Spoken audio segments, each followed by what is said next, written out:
오는 23일로 지금 알려지고 있습니다. 여의도 당무에 드디어 마침내 복귀하겠다라고 예고했습니다. 제가 단식을 한다고 해서 일을 포기하지는 않을 것입니다. 할 수 있는 범위 내에서 최선을 다할 것이고 주어진 역할을 포기하는 일은 없습니다. 검찰 수사 역시 전혀 지장받지 않을 것입니다.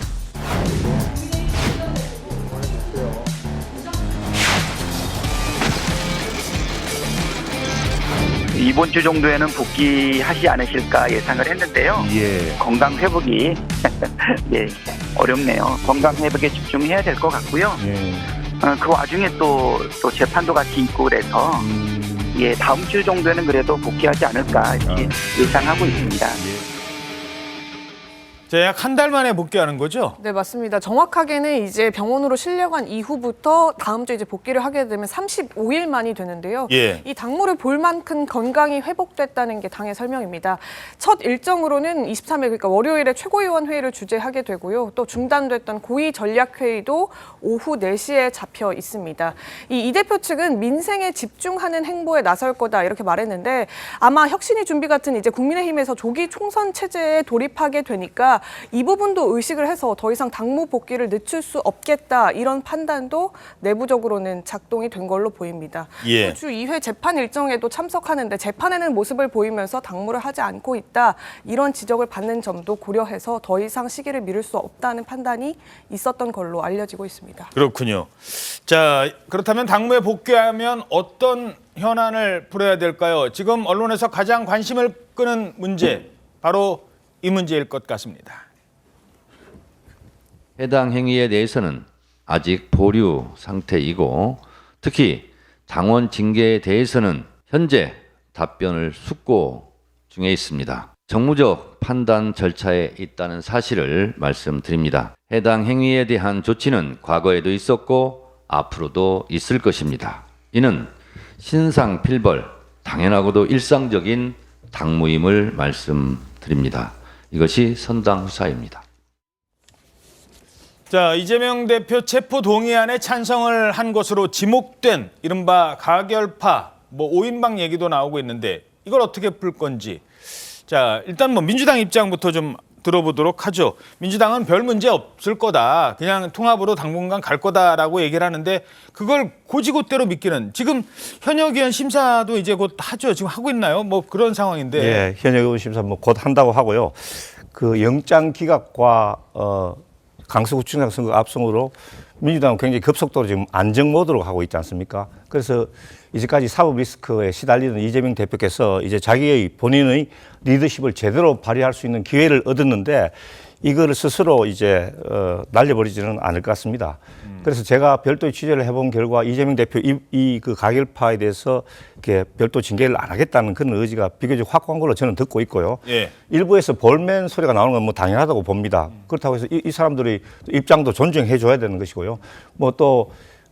저희 당은 또 이제 자유로운 의견 표출이 가능한 정당이라서 누가 한 말씀 하시면은 일제히 묵은 수군하는 그런 정당은 아니다. 그렇게 말씀드릴 수 있고 아마 이런 여러 가지 목소리가 있는데 당의 안정을 찾으면서 이런 목소리는 아마 잦아들 것으로 그렇게 생각을 합니다. 예. 참고로 총선 앞두고 지금 민주당에서는 현역 의원에 대한 심사를 하고 있고 국민의힘은 또 당무 심사를 하고 위원장들 다 심사를 합니다. 근데 이게 그러니까 수치적으로 딱 나온 게 있어요. 정량 심사도 있지만 정성 심사라고 해서 한 15%는 그냥 그 심사를 하는 거거든요. 이래서 하위 한 20% 안에 민주당 의원들 지금 그 이른바 가결파 의원 들어가면 그냥 자동적으로 당 대표는 나는 아무것도 안 했어. 같이 가려고 했는데 이렇게 됐네. 이런 상황을 지금 의심하거든요. 그러니까 민주당은 굿캅, 배드캅 전략 쓰는 걸로 보여요. 이재명 대표가 굿캅, 그러니까 착한 형사고 정청래 최고위원 예를 들어서 그분이 좀 센 형사고 그래서 어르고 달래고 하다가 결론이 날 텐데 가결파 5인방이라는 단어가 나오는 것 자체가 징계를 예비하고 있다고 저는 생각합니다. 가결파 1인이라고 하더라도 한 명만 징계한다 하더라도 비명파 전체에 대한 비토라고 볼 수 있기 때문에 과연 개딸들의 그 극렬한 그런 주장을 무시하고 이재명 대표가 아예 징계 없이 그냥 통합 행보를 할 수 있느냐 믿기가 어렵죠. 국민들께서는 정청래 수석 최고위원의 입을 바라보면 정확히 민주당이 어떤 스탠스를 취할 것인가를 알 수 있으리라 저는 그렇게 생각합니다. 예. 자, 그런데 문제는 이재명 대표가 온전히 당무에만 집중할 수 있을지 이건 의문이 듭니다. 그야말로 눈덩이처럼 일주일에 뭐 많으면 두세 번씩 가야 되는 재판 리스크 때문입니다. 대표님 그 백현동 사건 관련해서 무슨 조사?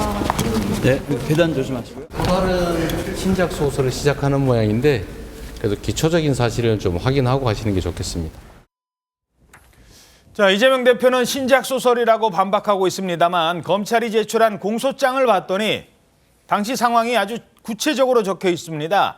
당사자, 그러니까 이 위증 교사를 부탁받았다는 전 비서는 무려 5번을 통화해서 기억 안 나는데, 전 잘 모르는데 뭐 이런 얘기를 했다고 그래요. 그런 사람한테 얘기를 해달라고 부탁을 했다라는 게 검찰의 주장입니다. 세계일보 사면 기사입니다. 자, 그런 얘기 들었다라고 하면 되지 뭐 이재명 대표가 번복해서 그러니까 이제 얘기를 해달라고 그렇게 반복적으로 위증을 요구했다는 겁니다. 2018년 12월 공직선거법 재판을 앞두고 이재명 대표가 자 이때 만약에 유죄가 나면 이재명 대표는 경기도지사직을 잃게 돼요. 그리고면 당연히 지난 대선에도 출마할 수 없었습니다. 이재명 대표에게는 그만큼 간절한 이 재판이었습니다. 자 이때 상대당 그 김병량 전 성남시장의 비서 출신, 이 당시에 김병량 전 성남시장은 돌아가셨어요. 가장 그 사안을 잘 아는 사람은 이미 돌아가셨어요. 그 사람이 비서입니다. 옛날에 모셨던 비서. 이 사람한테 2번이나 전화를 걸어서 그 통화에서 김 씨는 자꾸 그러는 거예요. 기억 안 나는데, 잘 모르는데 라는 말을 분명히 했다는 겁니다. 자, 그런데도 증언을 요청했다 이러는 거예요? 네, 맞습니다. 이게 이 비서 김 씨가요. 원래는 정진상 씨와 소통을 했었어요. 그래서 정진상 씨에게 오래돼서 기억이 안 난다 이렇게 얘기를 계속 하니까 결국에는 이재명 대표가 직접 전화를 걸었다. 당시 시장이 직접 전화를 걸었다는 건데요. 그러면서 검사 사칭 재판을 받고 있는데 도움을 좀 받을 수 있을까 싶다. 이렇게 직접적으로 얘기를 했고 말씀하신 대로 김병량 시장님은 지금 돌아가셨다. 이런 얘기를 했다고 합니다. 그러니까 직접 증언을 해줄 수 있는 사람이 없기 때문에 너의 역할이 더 중요하다. 이런 점을 강조한 걸로 보이고 예. 또 그 당시 시 측과 KBS 측 또 PD 측이 내가 주범인 걸로 해주게 되면 고소를 취하해주기로 합의했던 걸로 나는 기억이 난다. 내가 타겟이었던 게 이게 정치적인 배경이 있었던 사건이었다. 이런 점들에 대해서 좀 설명을 해주면 도움이 될 것 같다. 이런 말도 다소 노골적으로 들릴 수 있는 발언들을 했다는 겁니다. 이렇게 얘기를 해주면 나한테 도움이 된다니까요 라는 얘기를 경기도지사가 전화와서 하는 거잖아요. 예, 김 씨는 이에 대해서 거듭 기억이 잘 안 난다 이렇게 말을 했는데 이 매우 정치적인 거래가 있던 걸로 기억된다. 그 부분을 기억해 달라 이렇게 거듭 요구했다고 합니다. 자, 여기에 대해서 이 대표 측은 아니 그게 아니다. 거짓말을 해달라고 한 게 아니라 사실대로 얘기해달라고 한 겁니다. 라는 입장입니다. 자, 이 부분은 어떻게 보십니까? 이 부분에 대해서는 사실 좀 해명이 뭐 법적으로는 해명이 되는 게 아니다. 왜냐면은 사실대로만 얘기해달라고 하는 것은 이게 지금 위증죄에 대해서 성립을 부정할 수 있는 내용이 아니에요. 왜냐면 일단 유창훈 판사도 기준도 들쭉날쭉하는 그 분도 소명이 됐다고 하고 있잖아요. 왜냐면은 위증죄에 관해서는 어떨 때 위증이 되냐면은 A를 B로 얘기하는 거 이건 이제 쉽죠. 근데 아는 것을 모른다고 하거나 모르는 것을 안다고 하는 것도 위증이 돼요. 똑같은 거예요. 근데 이 증인은 지금 나는 그거 몰라요라고 5번을 얘기하잖아요. 예. 그러니까 이 부분을 기억해주면 되지, 들었다고 해주면 되지, 이렇게 얘기해주면 딱 좋아요라고 얘기하잖아요. 증인이 모르는 것을 그 증인의 입을 통해서 법정에 나오게 하는 거는 증거를 만들어내기 위해 가지고 모르는 거를 내가 원하는 주장을 마치 증거인 듯이 법정에 현출시키는 것이기 때문에 명백한 위증이 됩니다. 그리고 그 내용 중에서도 이게 지금 사실대로만 얘기해주면 되지라고 했는데 사실도 아니에요, 사실. 누명 썼다 그랬는데 그거에 대해서 즉각 반발해가지고 KBS의 최철호 PD가 인터뷰했잖아요. 이재명 대표 발언 사실 아니다. 같이 했잖냐 라면서 구체적인 사실관계를 얘기했기 때문에 누명 썼다는 것도 사실이 아니고. 예. 자, 여기서 하나 그 얘기를 들어보죠. 일단 그 지금 말했던 누명 썼다는데 아니 내가 언제 당신한테 누명을 씌워요 라고 했다는 사람이 바로 KBS PD입니다. 당시 상황에 대해서 이렇게 얘기했습니다. 진실은 뭐냐? 이 판결문 1심, 2심 대법원에 나오는 이 내용들이 진실입니다. 이재명 씨는 가끔 카메라 쪽으로 다가가 스피커에 귀를 대고 김병장 시장의 답변을 들으면서 저에게 추가 질문사항을 메모하거나 간단하게 적어주거나 만족한 답변이 없을 때는 자기가 동그라미를 이렇게 했어요. 이게 나와 있습니다. 그 당시에 어쨌든 간에 이 불법적인 방법으로 녹음을 했으니까 저희가 이걸 그대로 KBS에 틀 수 없다고 제가 이야기를 했고, 그러니까 무슨 죄를 하냐면 녹음 테이프를 익명의 제보자가 저에게 제공하는 것처럼 하자. 자, 그러니까 KBS PD는 나랑 같이 그때 통화할 때 옆에서 이렇게 하면서 이 질문 해봐, 이 질문 해봐 막 이런 얘기까지 했는데 왜 그게 누명을 썼다고 얘기하느냐라는 겁니다. 자, 근데 여기서 이 생각을 한번 해봤어요. 만약에 재판을 갔어요. 그렇게 이제 부탁을 받고 그러면 그 김 씨가 사실대로 사실은요 저는 기억이 안 난다고 이재명 대표한테 얘기를 했는데 이재명 대표가 전화해가지고 뭐 증언을 해달라 사실대로 얘기해라라고 하면서 저는 모르는데 이게 사실이지 않느냐 변론 여지서 보내줄게 텔레그램으로 그거 보안 잘 되니까 이런 얘기를 저한테 했거든요. 그래서 제가 기억은 안 나지만 이런 것도 같아요라고 그 재판에서 이 비서가 그 얘기까지 전화해 준 것까지 다 얘기를 했다면 그때 그 재판이 무죄가 났을까요? 아니면 유죄가 났을까요? 유죄가 났죠, 당연히. 그 부분에 대해서는 명백한 사실관계에도 불구하고 정치적 내막이 있었기 때문에 그렇게 발언한 것도 뭐 수긍할 법하구나 이런 식으로 좀 유도리 있게 갔던 부분이 있는데 그 뒤에 정치적 내막이란 부분이 사실은 위증에 의해서 만들어진 내용이고 실제 사실관계가 아니었다면 이재명 대표는 사실 경기지사직을 박탈당하는 결론이 됐었겠죠. 그러니까 이 부분은 굉장히 파급력이 높은 부분에 대해서 위증이 됐던 것이기 때문에 그만큼 지금 논하는 것이 위증 교사로서는 굉장히 범죄 죄질이 높은 편에 속하는 것이고 그리고 여기에 대해서 이재명 대표가 지금 이 부분이 사실이다라고 얘기하는 것 자체가 굉장히 말이 안 맞아요. 왜냐하면 김병량 시장 쪽에서 이런 정치적 의도에 의해 가지고 메이킹을 했다라는 것을 얘기해 주면 되지 이게 진실이니까 기억을 해서 이걸 얘기해 주면 된다라고 하는데 수행 비서도 모르는 김병량 시장 쪽의 의도를 이재명 대표가 어떻게 할까요? 그렇죠. 알 수 없는 내용이 진실이다라고 하면서 그 내용을 이렇게 얘기하면 된다고 주입한 그 과정이 말이 안 되기 때문에 이건 앞뒤로도 설명이 안 되는 명백한 위증이 되지 않나 이렇게 생각을 합니다. 짧게 한 가지만 더요. 위증을라는 거는 누구를 속이는 거죠?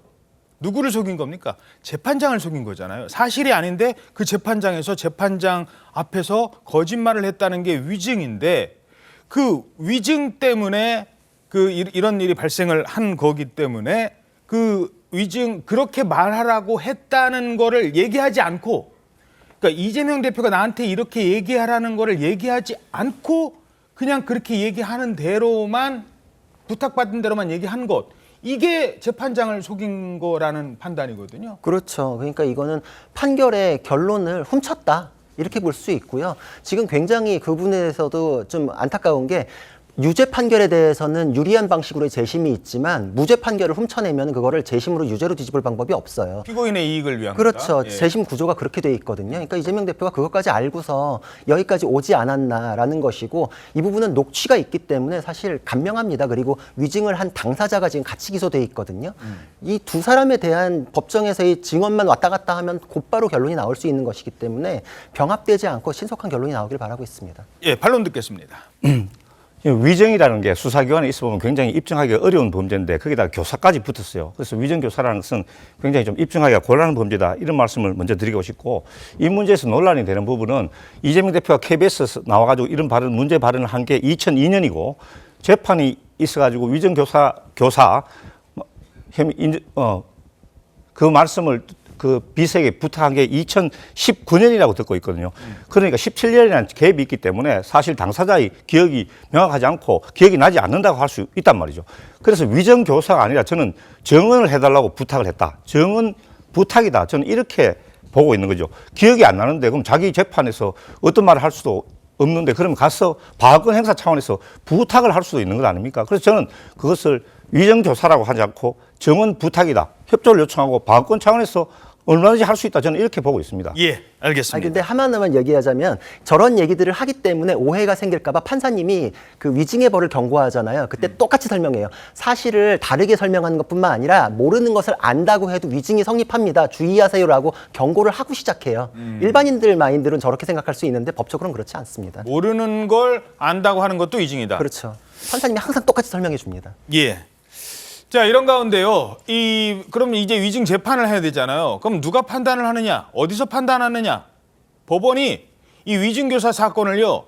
대장동 성남FC 사건 담당 재판부에 배당을 했습니다.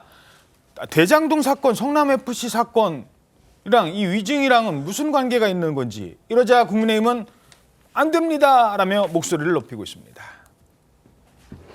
성남시장 당시 저지른 대장동 성남FC 사건과 경기도지사 당시 저지른 위증교사 사건이 무슨 연관이 있습니까? 이재명 사건 꼴이 이어가기이고 법원이 이재명 대표 재판 지연에 편 들어주는 것이나 마찬가지입니다.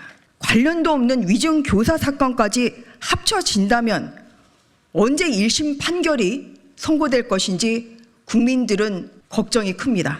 대장동과 관련이 없는 위증교사 사건은 병합 없이 빨리 진행해서 신속한 결론을 내야 합니다. 자, 윤희석 대변인님, 왜 이런 주장을 하는 겁니까? 저희 입장에서 볼 때는 이재명 대표에 대한 법적 판단이 빨리 나올 수 있으면 좋다고 보는 건데 지금 계속 늘어지니까 뭔가 국민들께도 송구한 마음이 있고 진실을 밝혀야 한다는 입장인데 이번 구속영장 기각 과정에서 판사가 가장 확실하게 이재명 대표에 대한 혐의를 인정한 게 바로 이 건입니다. 혐의가 소명된 듯하다고까지 얘기를 했어요. 근데 이 재판은 앞서 있었던 뭐 대장동이라든지 백현동 이 재판하고 전혀 다른 건 아니겠습니까? 그런데 공교롭게도 이 사건을 맡고 있는 합의부 재판부에 또 이 위증교사 사건이 배당이 된 거예요. 원래 단독 판사가 할 수도 있는 건데 이것을 판사 3명인 합의부에 배정을 해요. 그건 뭐 법원이 그렇게 할 수 있습니다. 중요한 건 뭐 여기까지는 좋습니다. 근데 이 재판부에 앞서 있었던 백현동, 대장동 이 재판과 이 두 재판은 병합될 수 있는데 그런 성격이 비슷하니까요. 증인도 똑같아요. 사건도 똑같고. 그런데 이거를 이 위증교사 사건까지 붙인다. 그럼 사건 3개를 한꺼번에 병합해서 재판을 하게 되면 판결이 언제 나올까요? 이게 중간에 요거 하나만 나오고 이렇게가 되지가 않아요. 그럼 3개가 다 결론이 났을 때 요건에 대해서는 이렇고 이건 이렇고 이건 이렇고 이건 굉장히 간단한 사건인데 백현동, 대장동 증인만 해도 뭐 엄청 많지 않습니까? 그러면 세워라 내워라고 1심이 정말 다음 대선 이후에 날 수도 있는 거예요. 그것에 대해서 저희가 굉장히 이건 좀 합리적이지 않다 해서 저희 당에서 저렇게 항의성 성명을 낸 겁니다. 바로 일주일 전에 구자룡 변호사께서 이 자리에서 그 지적을 했어요. 이거 아니 바로 끝날 수 있는 재판을 대장동이랑 엮어버리면 나중에 한 3년이나 지나야 이 사건 결론 납니다. 그 지적을 했는데 법률적으로 조금 더 설명해 주시죠. 이게 판결이라는 게 부분 판결이라는 게 없어요. 그래서 병합된 건 하나의 재판이 열리고 판결은 한 번만 나요. 그래서 병합이 된 순간 우리는 이 사건의 결론을 3년 뒤에나 알 수 있는 상황이 벌어지거든요. 그래서 지금 병합에 대해서는 적절치 않다라고 말씀을 드렸던 게 첫 번째로 합의부 관할하고 단독 판사 관할로 관할이 달라요. 위증 사건은 형량에 따라서 관할이 정해지는데 굳이 그걸 합의부로 배당한 것 자체가 이해할 수 없다. 다른 처리 내하고 다르다. 근데 그것도 합의부 중에서도 같은 재판부로 했기 때문에 같은 재판부에서 그냥 합치기만 하면 되거든요. 병합을 굉장히 쉽게 만들어주는 게 법원 측의 배려 아니냐라는 의심이 들고 그리고 이거는 피고인의 이익을 위해서 병합을 한다라고 아마 할 수도 있겠죠. 근데 피고인의 이익을 위한 부분은 형량에서 이익이 생겨요. 따로따로 하면은 10년, 뭐 2년 이러면 12년이 되잖아요. 근데 같이 판결하면 뭐 11년 이런 식으로 조금 이제 같이 판결 났을 때 양형에서 유리한 점이 있는데 이 피고인의 이익을 위해서 병합을 해달라라고 하는 것도 이제 납득할 수 없는 게 이재명 대표는 지금 결백 주장하잖아요. 유죄 판결 났을 때 형량에서의 유리한 점을 이유로 병합해달라는 건 논리 모순이에요. 그러니까 자기가 결백하다 그러면 결백 판결을 빨리 받고 싶어야 맞잖아요. 무죄면 그러니까 빨리 하는 게 빨리 리스크를 털어내는 게 낫죠. 그렇죠. 근데 무죄 주장하면서 혐의 소명됐다는 영장 그 판시에 대해서는 아무 얘기 안 하면서 시간만 미루려고 한다라는 건 그만큼 이제 부당한 것이고 그리고 세 번째로는 이 병합 병합이라는 건 심리의 효율성을 위해서 제도가 마련되어 있는 건데 전혀 효율적이지 않아요. 지금 대변인께서 얘기했듯이 대장동, 백현동은 효율성을 꾀할 수 있잖아요. 예. 근데 이 사건은 효율적이지 않을 뿐만 아니라 같이 기소된 위증을 한 그 사람 자체가 지금 공범으로 기소가 돼 있어요. 이 사람은 대장동, 백현동이랑 아무 관계가 없잖아요. 왜 근데 기소돼가지고 대장동, 백현동 사건 끝날 때까지 3년 이상을 기소된 상태로 기다려야 되나요? 이 사람의 불이익을 고려해서라도 이 사건은 병합하지 않고 예. 별도라는 게 맞습니다. 예. 검찰과 여당에서 이렇게 이 법원의 지극히 실무적인 결정에 대해서 이렇게 과민 반응하는 이유는 두 가지라고 봅니다. 하나는 뭐냐면은 따로 분리 기소함으로써 한 번이라도 더 이재명 대표를 법원에 나가는 모습을 연출하게 한다. 그런 거. 그리고 두 번째는 비교적 영장전담판사가 범죄 혐의가 소명된다고 일단 했으니 자기들이 자신이 있으니까 이걸 스피디하게 전개해가지고 총선 전에 판결이 나게 함으로써 정치적인 타격을 주게 한다. 저는 이렇게 두 가지 의도가 있는 걸로 보이지거든요. 안 그러면 왜 지금 수사기관에서도 다 병합 처리합니다. 사건이 관계가 없더라도 피의자의 이익을 위해서, 피고인 이익을 위해서 그렇게 합니다. 그런데 지극히 법원이 지금 만약에 눈치를 본다고 하면 누구 눈치를 보겠습니까? 이재명 대표의 눈치를 보겠습니까? 예. 아니면 살아있는 권력의 눈치를 보겠습니까? 법원에서 지극히 그런 것과 관계없이 실무적인 결정을 내린 거잖아요. 그런데 왜 이렇게 국힘에서 검찰에서 야당 법석을 떠느냐? 저는 그 배후에 다분히 정치적인 의도가 있다고 보는 것이죠. 지금 법원의 실무적인 결정이라고 말씀하셨는데 검찰도 실무적인 결정한 거예요. 그잖아요. 분리기소한 것도 실무적인 결정인데 그건 왜 비판하시는지 이해가 안 되고, 그리고 법원의 실무적인 결정에 대해서도 병합 신청이라는 게 별도로 있어야 돼요. 그러니까 검찰은 안 했고 지금 이재명 대표 쪽에서 입장 발표 안 하니까 정치권에서 얘기한 건데 사건 성질상 안 맞기 때문이고 피고인의 이익을 위해서 병합한다는 건 유죄 판결을 전제로 했기 때문에 논리 모순이 발생을 합니다. 사실 이런 거를 판단하는 건 뭐 실무적인 것과 또 정무적인 걸 같이 해야 되는데 누가 판단하느냐? 대법원장 정도가 이제 판단을 해주시면 좋을 문제인데 대법원장이 지금 공석이지 않습니까? 자, 또한 이재명 대표는 백현동 개발 특혜 의혹과 관련해서도 기소가 됐죠. 공소장에 이재명 대표와 정진상 전 실장의 이 부당한 지시 정황이 수차례 담겼다, 이런 얘기가 나오고 있어요. 네, 그렇습니다. 이 김인섭 씨가 성남시 정책비서관이던 정진상 씨에게 이 한국식품연구원 부지에 아파트를 짓는 사업을 하려고 한다, 그러면서 용도 변경에 대해서 부탁을 한 걸로 지금 알려져 있죠. 이 거듭된 부탁에 정 실장이 지난 2014년 11월 용도 지역 변경 업무를 담당하고 있는 성남시 내 도시계획 팀장에게 이런 얘기를 했답니다. 인섭이 형이 백현동 개발 사업을 하려고 하니까 잘 챙겨줘야 한다, 이러면서 챙겨줘야 한다. 예, 관련 인허가 등 신청 서류가 접수가 되면 사업자 측에서 요구를 하는 대로 잘 처리해 주라, 이런 얘기를 했다는 겁니다. 민간 사업자 얘기를 더 들어주라, 이렇게 얘기를 한 거죠. 그러나 다음 달에 요청이 반려되니까 정 실장이 다시 전화를 해서 사업자 측 요구대로 잘 처리를 해주라고 재차 지시를 하기도 했다고 합니다. 그래서 이 팀장이 당시에 이제 정바울 민간 사업자에게 아파트와 R&D 용지 비율을 6대4로 변경 신청하는 방안에 대해서 제안을 했고 그렇게 해라라고 말까지 했다는 겁니다. 예. 자, 이러면서 이제 김인섭 씨의 역할인데 인섭이 형이라고까지 정진상 씨가 얘기를 했다니까, 챙겨달라고 했다니까, 한동훈 장관은요, 이재명 대표와 로비스트 김인섭 씨의 관계에 대해서 지난번 국회에서 이렇게 얘기했었습니다. 공생 관계. 대규모 비리 혐의 정점은 이 의원이고, 이 의원이 빠지면 이미 구속된 실무자들의 범죄 사실은 성립 자체가 말이 안 되는 구조입니다. 이 의원과 정진상은 연배가 높은 김인섭을 형님으로 호칭해왔고, 성남시장 재선 이후에는 이 사건 개발 사업 관련 청탁이 들어오자 보답을 해야 하는 공생 관계였습니다. 말도 안 되는 옹벽 설치를 불법적으로 허가해 줬습니다. 예, 국민들께서 뉴스로 보시고 놀란 바로 그 옹벽이 맞습니다. 김인섭의 말도 안 되는 청탁을 들어준 겁니다. 자, 이 옹벽 아파트의 의혹의 가장 큰 쟁점은, 자, 김인섭은 지금 재판 받고 있고 뭐 유무죄는 아직 안 가려졌습니다만 어느 정도 지금 논란의 중심에 있으면서 문제가 있다는 게 지금 드러났어요. 그런데 이재명 대표는 이렇게 얘기합니다. 내가 김인섭한테 돈 받은 거 있느냐? 이거 뭐 배임이라고 하는데 배임 이전에 뇌물조차도 없지 않느냐? 그렇다면 김인섭과 이재명 당시 시장과의 관계, 이거는 어떻게 풀어야 될까요?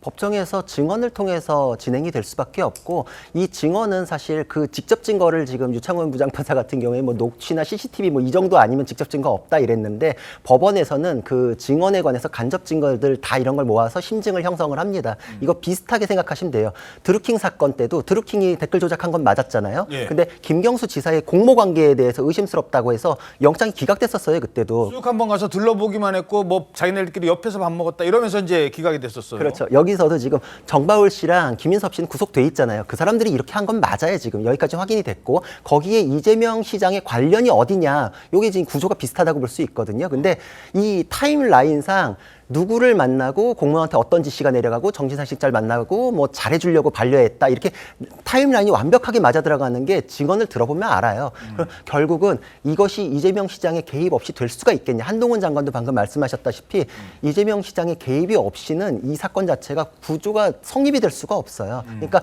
본인이 이재명 시장이 또 원래 성남시에 계획을 세웠던 거 발표한 것도 완전히 뒤집어가면서 인허가가 났기 때문에 이거에 대해서 이재명 시장도 스스로 이걸 왜 이때마다 이렇게 바꿨습니다라는 걸 설명하지 못하면 이 증언들은 다 모여가지고 아마 유죄 심증을 형성하지 않을까 싶습니다. 예. 상식에 위배되는 것과 불법은 다르다. 저는 이런 말씀을 드립니다. 지금요 계속 녹취록에 나오는 말 중에 챙겨줘야 한다, 잘 처리해줘라, 인습형, 이런 말들이 계속 나옴으로써 이재명 대표가 무슨 큰 불법을 저지른 것처럼 이렇게 이야기를 하고 있는데, 제가 최근에 이 사건을 담당할 변호진과 이야기할 기회가 있었는데, 그 변호인단에서 가장 검찰의 기소가 엉터리고 자기들이 무죄를 확실한 부분이 바로 이 백현동, 이 배임 부분입니다. 종 단계를 4단계나 향상시키 줬다. 일반인들은 상식에 위배됐다고 생각할지 모르지만은 그것은 판단과 재량의 문제이죠. 그 상위법의 계획이 R&D 특성화지구로 되어 있기 때문에 R&D 시설이 충분히 들어갈 수 있도록 그렇게 했다. 이재명 대표가 그렇게 이야기하고 있지 않습니까? 그래서 김인섭 대표하고 이재명 대표 간에 어떤 불법적인 거래가 있었으면 모르겠지만은 그 불법을 증명해야 되는 것은 기소한 검찰이 아니겠습니까?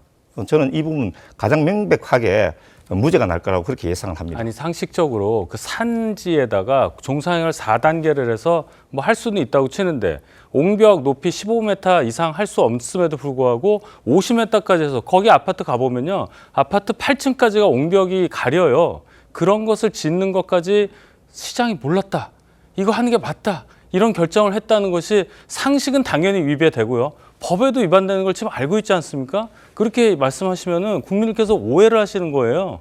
예. 여기까지만 듣도록 하겠습니다. 시간 관계상.